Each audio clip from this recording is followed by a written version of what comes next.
Hello and welcome back to our channel. तो जैसे कि हम सभी जानते हैं कि 10th स्टैंडर्ड में हम लोगों ने CBSE मैथमेटिक्स का जो चैप्टर नंबर 3 था, linear equation in two variables, को शुरू करा था। और उसी में हम लोगों ने 2 एक्सरसाइज पूरे बढ़िया तरीके से कंप्लीट कर लिए थे और 3rd एक्सरसाइज हमारा शुरू था। तो उसी 3rd एक्सरसाइज को आज हम लोग कंटिन्यू करके ख़त्म करने की कोशिश करते हैं, जहाँ पे मैंने क्वेश्चन 1 क्वेश्चन 2 कम्प्लीटली सिखा लिए हैं और क्वेश्चन 3 के स्टार्टिंग के 2 सब क्वेश्चंस भी हो गए हैं। अगर ये नहीं देखा है, इतना सारा नहीं देखा है जितना पढ़ाया गया है, तो आप यूट्यूब के प्लेलिस्ट पे जाके हमारे देख सकते हैं। तो फिर इस वीडियो पे आके कंटिन्यू कर सकते हैं, है ना। जिन लोगों ने देख लिया है पुराने सारे वीडियोस, वो इस पे आके कंटिन्यू कर सकते हैं अभी ही।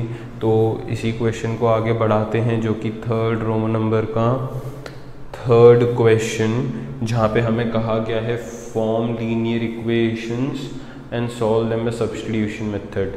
तो लीनियर इक्वेशंस तैयार करके सब्स्टिट्यूशन से सॉल्व करने हैं। देखते हैं पहला क्वेश्चन क्या कहा गया है। The coach of cricket team buy 7 bats and 6 balls for 3800। तो 7 बैट और 6 बॉल मिलके 3800 में खरीदा गया है। Later she buys 3 bats and 5 balls for 1750. Find the cost of each bat and each ball. Okay, तो मुझे यहाँ पे each bat और each ball मतलब एक बैट और एक बॉल का दाम ढूंढना है। मैं लिखता हूँ let cost of 1 bat be X rupees, cost of 1 ball be Y rupees. तो कॉस्ट ऑफ 1 बैट बोल दिया है, कॉस्ट ऑफ 1 बॉल बोल दिया है। तो मैं यहाँ पे लिखता हूँ as per first condition. As per first condition the coach of cricket team buys 7 bats and 6 balls. एक बैट X रुपीस में आ रहा है, तो 7 बैट कितने में आएंगी? 7 इंटू एक्स, 7x। अगर एक बैट का दाम X रुपीस है, तो 7 बैट्स जो हैं वो कितने में आएंगी? 7 इंटू एक्स, 7x, राइट। तो 7 बैटों का अमाउंट 7x हो गया। 1 बॉल कॉस्ट Y रुपीस, तो 6 बॉल कितने मिलेंगे? 6y में मिलेंगे, है ना। एक बॉल अगर Y में है तो 6 बॉल कितने मिलेंगे? 6y में मिलेंगे। इन दोनों का टोटल अमाउंट जो पे किया गया है वो है 3800 रुपीज़। वो है 3800 रुपीज़।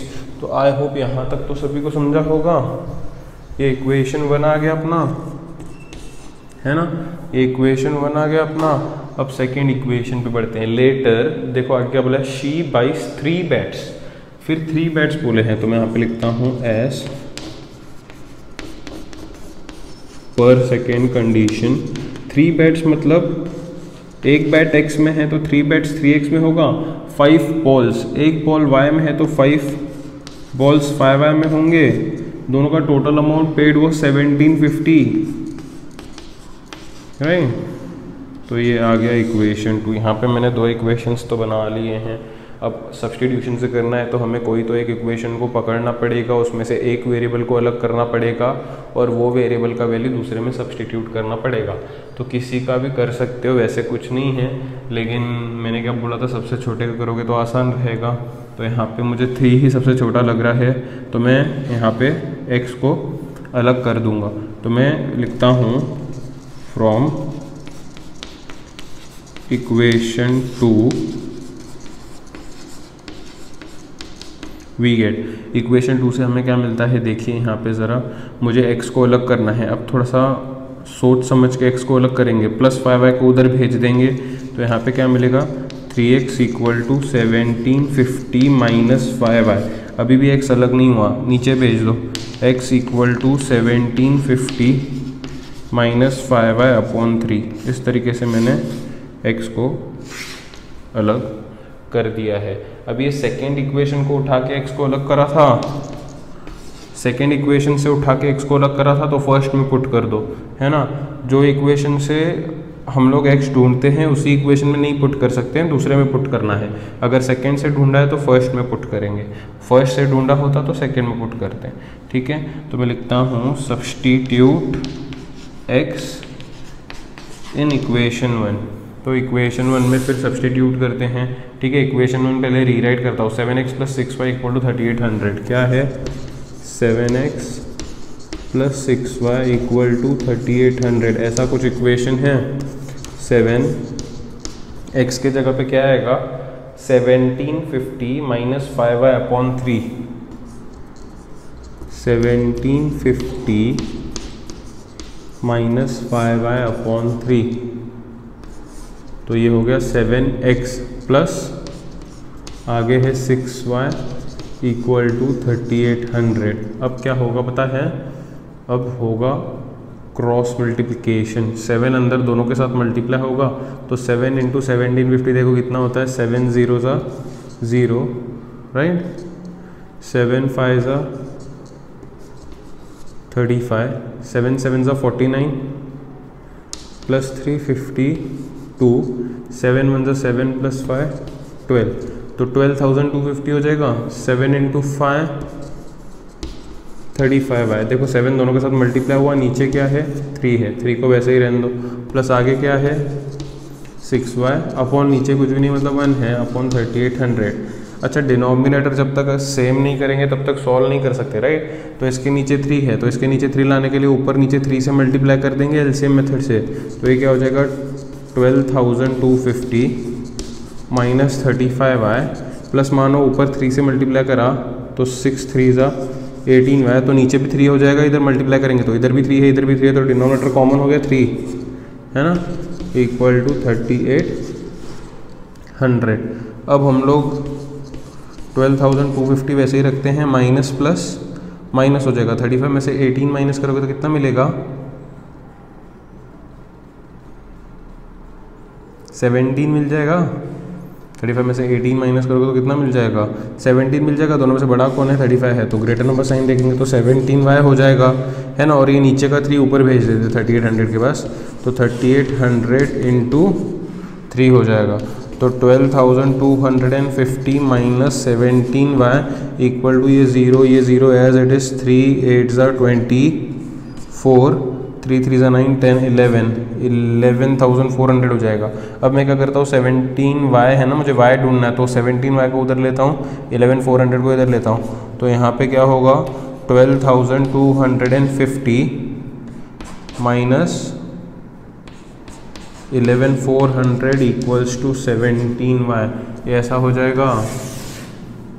अब इसका सब्ट्रैक्शन देखो कितना होता है? 12,250 - 11,400 का, है ना, कहीं पे कर लो सब्ट्रैक्शन। देखो क्या है? 12,250 11,400, ये 0 एज इट इज़, ये 5 एज इट इज़। 12 में से 4 जाएगा तो 8 एज इट इज़, 850 आ जाएगा। कितना आ जाएगा? 850। इसका सब्ट्रैक्शन आ जाएगा 850, ठीक है, इक्वल टू कितना है? 17y है ना सर। तो ये 850 के नीचे अगर 17 आ जाएगा तो y मिल जाएगा।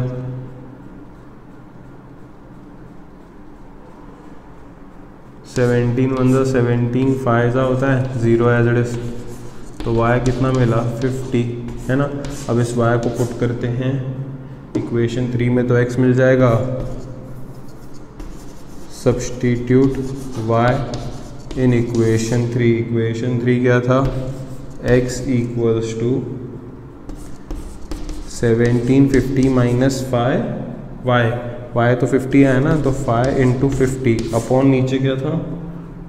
3 था। ओके, तो यहाँ पे ये क्या हो जाएगा? देखो 1750 - 250 ना, 5 × 50 मतलब अपॉन 3, तो 1750 - 250 करेंगे तो 1500 अपॉन 3 आ जाएगा। कैंसिल करोगे तो 500 आ जाएगा।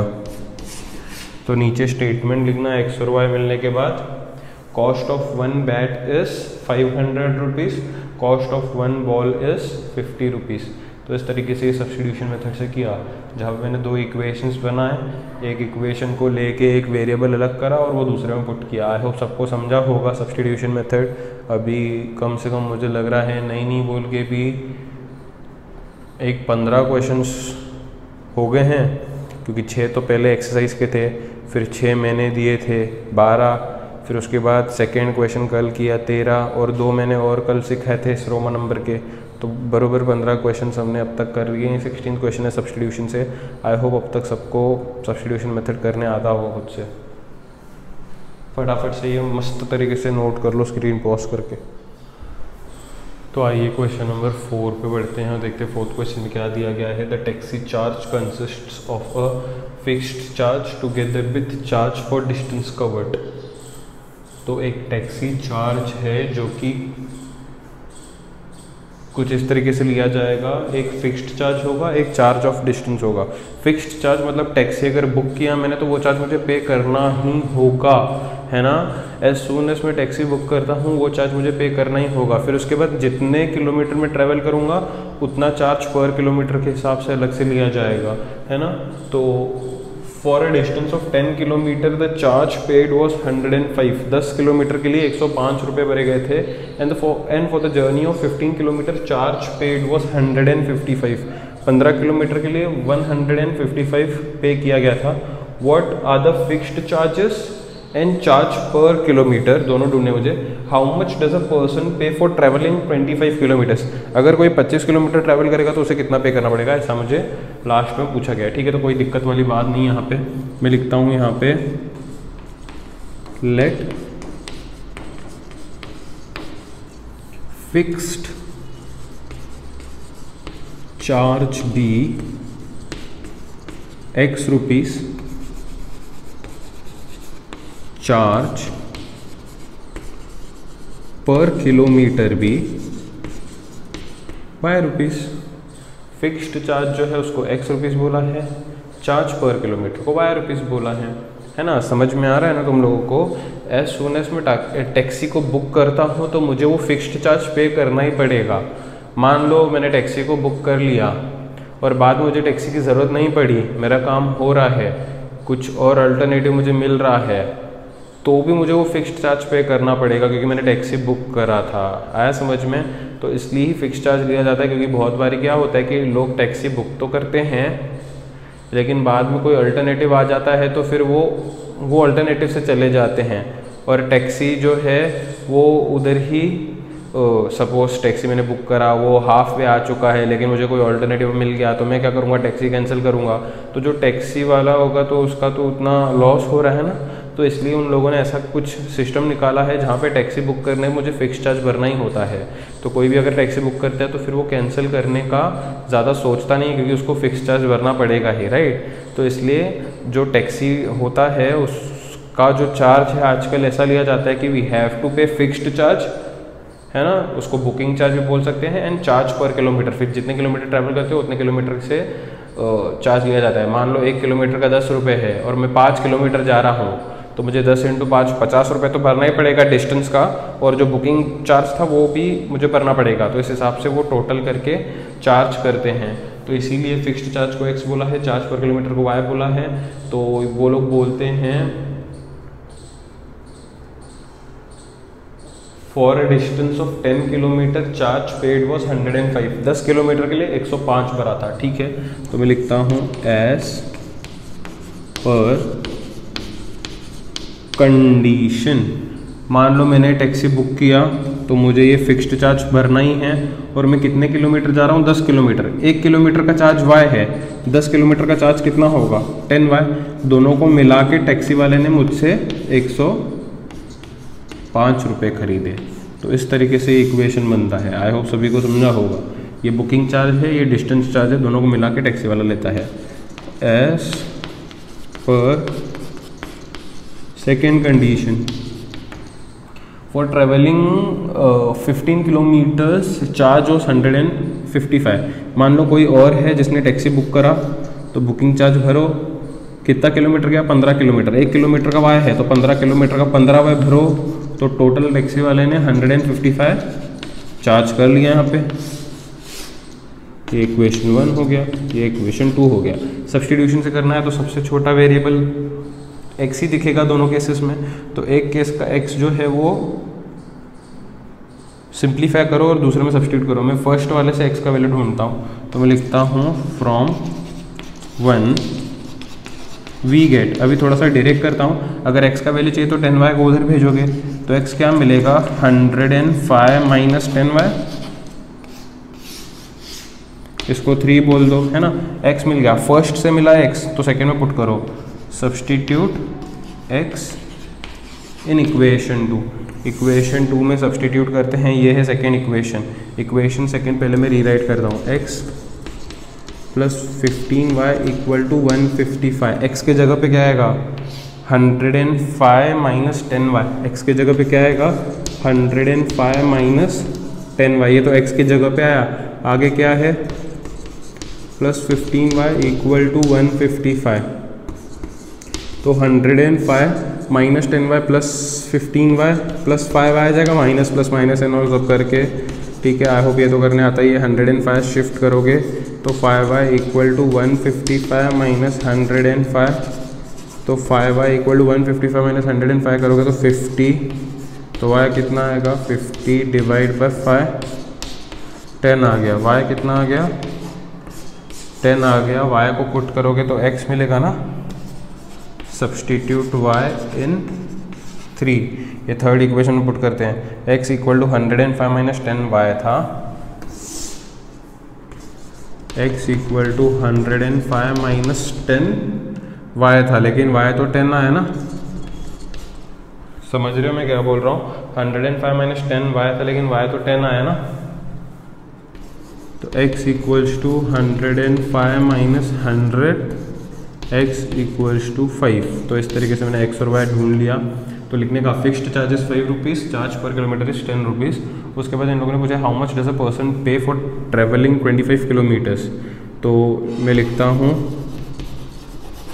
Charge for 25 kilometres is equal to, fixed charge भरना पड़ेगा प्लस 25 किलोमीटर का 25y पे करना पड़ेगा। फिक्स्ड चार्ज कितना है 5, 25 किलोमीटर का 10 रुपये से चार्ज लगेगा, तो ये 250 हो जाएगा।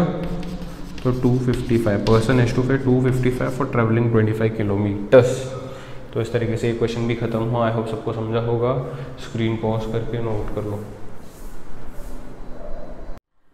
तो चलते हैं नेक्स्ट क्वेश्चन पे, देखते हैं अगला क्वेश्चन क्या कहता है। अगले क्वेश्चन में लिखा है a fraction becomes 9/11 if 2 is added to both numerator and denominator. If 3 is added to both numerator and denominator it becomes 5/6.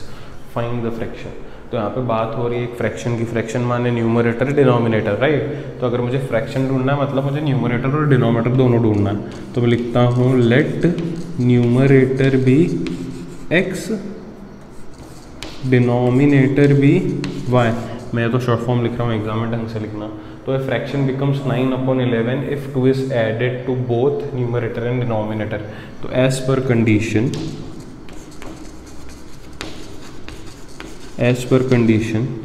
actually as per first condition लिखो, if 2 is added to numerator denominator। अगर numerator में 2 add करेंगे तो numerator क्या बनेगा x plus 2, अगर denominator में 2 add करेंगे तो क्या बनेगा y प्लस 2। अगर न्यूमरेटर में 2 ऐड करेंगे, डिनोमिनेटर में 2 ऐड करेंगे तो fraction becomes 9/11 if 2 is added to both. अगर दोनों में 2 ऐड करेंगे तो फ्रैक्शन 9/11 बनेगा। फ्रैक्शन मतलब न्यूमरेटर अपॉन डिनोमिनेटर 9/11 होगा, तो numerator upon denominator equal to 9/11 होगा। अब क्या करना है, क्रॉस मल्टीप्लिकेशन करना है। 11 को उधर भेज दो, y प्लस 2 को उधर भेज दो, तो 11 x plus 2 9 y plus 2, 11 into x 11x, 11 into 2 22, 9 into y 9y, 9 into 2 18। तो ये इस तरीके से कुछ हो जाएगा। चाहिए तो इसको सिंप्लीफाई करने की कोशिश करो, है ना। सिंप्लीफाई करोगे तो ये देखो कुछ इस तरीके से मिलेगा, या फिर यहाँ पे डायरेक्टली x नहीं तो y को अलग भी कर सकते हैं एक्चुअली, या फिर इसको स्टैंडर्ड फॉर्म में ला के रख दो। 11x 9y इधर आया तो -9y, ये 18 प्लस 22 इधर गया तो -22, तो ये क्या हो जाएगा 11x minus 9y equal to -4। तो इस तरीके से मैंने कुछ इक्वेशन फर्स्ट जो है वो तैयार कर लिया है। अब बढ़ते हैं अगले इक्वेशन पे। If 3 is added to both numerator and denominator it becomes 5/6।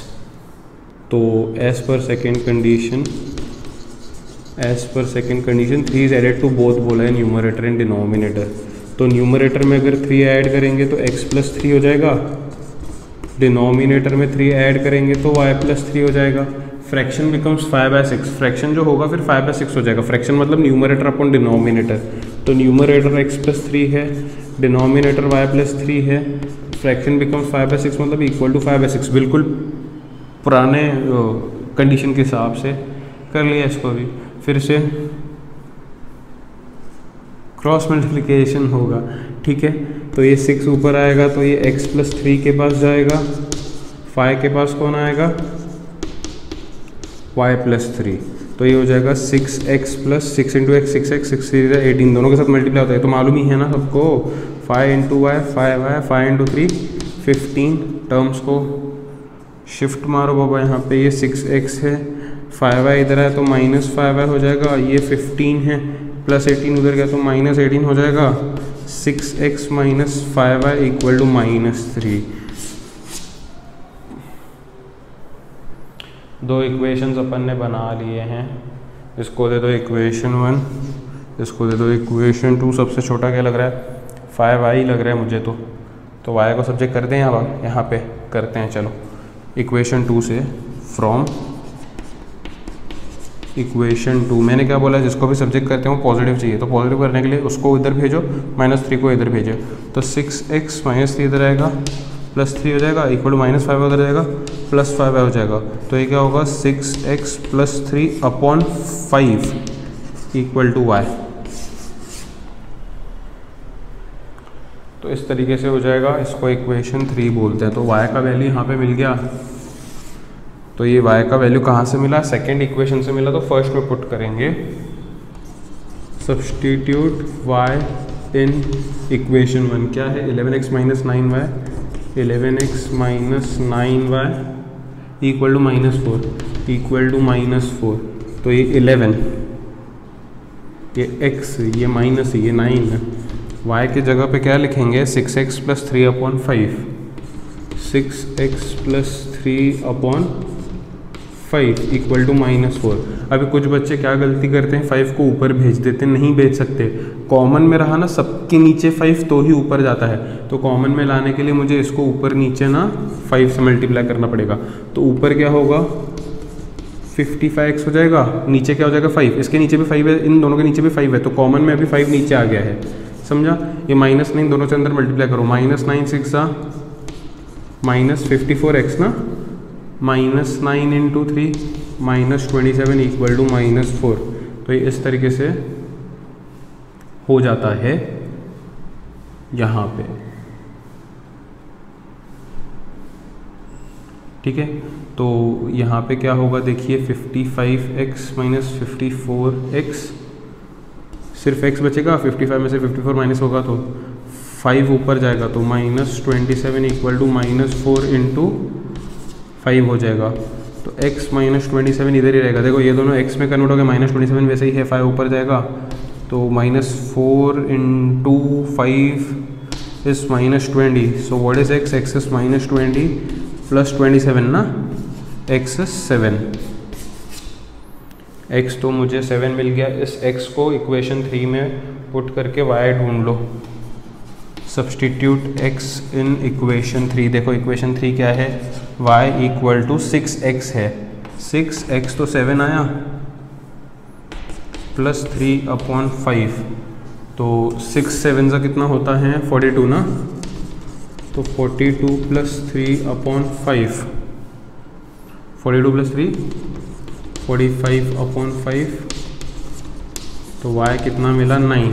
तो इस तरीके से x भी मिल गया, y भी मिल गया। तो फाइनली जो अपना फ्रैक्शन बना, फ्रैक्शन तो अपना numerator upon denominator x upon y था ना, x 7 और y 9। तो फ्रैक्शन 7/9 आया। तो इस तरीके से ये क्वेश्चन भी कर लिया है। स्क्रीन पॉज करके इसको भी बढ़िया तरीके से नोट कर लो। आइए तो बढ़ते हैं फाइनली आखिरी क्वेश्चन पे, जो कि है सब क्वेश्चन 6 रोमन नंबर 3 का एक्सरसाइज 3.3 चल रहा है। ठीक है, तो देखते हैं क्या कहा गया है। 5 years hence the age of Jacob will be 3 times that of son. 5 years ago Jacob's age was 7 times that of his son. What are their present ages? तो जेकब का और उसका जो सन है उन दोनों के प्रेजेंट एजेस मुझे ढूंढने हैं यहाँ पे। बढ़िया सम है, इजी सम है, बहुत आसान सम है। तो मैं लिखता हूँ let Jacob's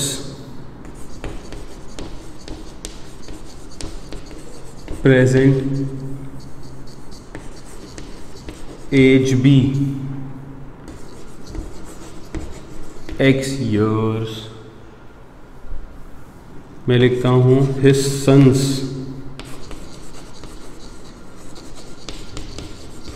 present age be y years। अब पहले बात कर रहे हैं 5 years hence, 5 साल आगे। अभी से अगर मैं 5 साल आगे जाऊंगा तो मेरा एज क्या होगा? 5 बढ़ जाएगा। मान लो किसी का भी एज मान लो आज 20 है, तो 5 साल के बाद कितना होगा? 25, मतलब 5 प्लस होगा। तो इनका भी आज एज x और y है, तो 5 साल आगे जाएंगे तो +5 हो जाएगा दोनों का एज, है ना। तो मैं लिखता हूँ एज पर फर्स्ट कंडीशन। यहाँ पे मैं लिखता हूँ 5 years hence मतलब आगे। मैं शॉर्ट में लिख रहा हूँ जेस एज मतलब जेकब्स एज। 5 साल आगे जेकब्स एज कितना होगा? अभी तो x है, तो 5 साल के बाद 5 बढ़ेगा ही। तो सन एज, अभी सन एज y है, 5 साल के बाद बढ़ेगा ना सन, 5 साल आगे होगा ना उसका भी एज। तो क्या बोला है? 5 years hence the age of Jacob will be 3 times that of son's age। Age of Jacob मतलब x + 5, विल बी मतलब इक्वल 3 टाइम्स सन्स एज मतलब y + 5। तो ये इस तरीके से हो जाएगा। तो ये x + 5 = 3 × y, 3y, 3 × 5 15। 3y इधर लेते हैं, 5 को उधर लेते हैं। x - 3y = 15 + 5 उधर जाएगा तो -5। मैं यहाँ पे ही x को अलग करके रख सकता हूँ, लेकिन क्या है ना, फिर कुछ बच्चे कंफ्यूज होते हैं कि भैया आपने ऐसे पहले वाले सब उसमें क्यों नहीं करा। इसलिए मैं क्या करता हूँ, पहले एक नॉर्मल सा इक्वेशन बना लेता हूँ, बाद में सब्स्टिट्यूशन शुरू करता हूँ। ठीक है, तो इस तरीके से यहाँ पे मैंने पहला इक्वेशन बना दिया। अब कहते हैं वो 5 years ago, अब 5 साल पीछे, 5 years ago। So what we write is as per second condition 5 years ago। 5 साल पीछे जाना है। जेकब्स एज, आज कितना है जेकब्स एज? x है। 5 साल पीछे जाएंगे x - 5 years हो जाएगा। सन्स एज, आज कितना है सन्स एज? y। 5 साल पीछे जाएंगे y - 5 हो जाएगा। तो इस तरीके से दोनों को 5-5 साल पीछे भेज दिया है। फिर बोला है 5 years ago Jacob's age was 7 times that of son's age. Jacob's age कितना है? x - 5 was मतलब equal to 7 times son's age मतलब y - 5। समझ रहे हो? तो ये x - 5 वैसे ही रखते हैं। 7 × y 7y, 7 × 5 35। टर्म्स को शिफ्ट करते हैं। x यहाँ पे 7y इधर आएगा तो -7y हो जाएगा, -35 यहाँ पे, -5 उधर गया तो +5 हो जाएगा। तो x - 7y = -35 + 5 -30 हो जाएगा। तो यहाँ पे मैंने सेकेंड इक्वेशन भी तैयार कर लिया है। अब कोई भी एक इक्वेशन लो, उसमें से x का वैल्यू ढूंढो और दूसरे में पुट करो। मैं फर्स्ट इक्वेशन से x का वैल्यू ढूंढता हूँ। तो फ्रॉम 1 वी गेट या वी ऑब्टेन, है ना, what do we obtain? x का वैल्यू वी ऑब्टेन। -3y उधर भेजोगे तो प्लस हो जाएगा। तो x क्या हो जाएगा? 10 + 3y हो जाएगा। x का वैल्यू मिल गया, अब x का वैल्यू मिलने के बाद उसको सब्सटीट्यूट करो 2 में, substitute x in equation second, x का वैल्यू इक्वेशन सेकेंड में सब्सटीट्यूट करो, x का वैल्यू सब्सटीट्यूट करोगे तो क्या मिलेगा 10 + 3y हो जाएगा ना वहाँ पे, x की जगह पे क्या हो जाएगा 10 + 3y, आगे क्या है -7 में, आगे क्या है -30, देख सकते होंगे x 3y - 7y -4y = -30, तो टर्म्स को शिफ्ट करो, चाहे तो 10 को उधर भेजो या फिर इसको 30 को इधर भेजो, 4y को उधर भेजो, तो 10 + 30 हो जाएगा, -4y उधर जाएगा तो +4y हो जाएगा, तो 10 + 30 कितना होता है 40 = 4y, 40 / 4 = y, 4 × 1 = 4, 10 तो y कितना मिला 10, उसको पुट करो इक्वेशन 3 में, सब्सटीट्यूट y इन 3, थर्ड इक्वेशन क्या है x = 10 + 3y, तो x = 10 + 3y कितना है 10, x = 10 + 3 10 30, x = 40, तो बॉक्स कर लेना इसको और नीचे लिख देना Jacob's present age is 40 years, son's present age is 10 years। हर एक क्वेश्चन का फाइनल स्टेटमेंट होना चाहिए आंसर, ठीक है। तो आई होप सभी को सब्स्टिट्यूशन मेथड समझा है और ये पूरा एक्सरसाइज समझा है बढ़िया तरीके से, और सारे प्रॉब्लम क्वेश्चन भी समझे हैं, तो अच्छे से इसको नोट कर लो, प्रैक्टिस कर लो बढ़िया तरीके से, बिल्कुल भी टाइम बर्बाद ना करो। कल मिलते हैं अगले एक्सरसाइज से।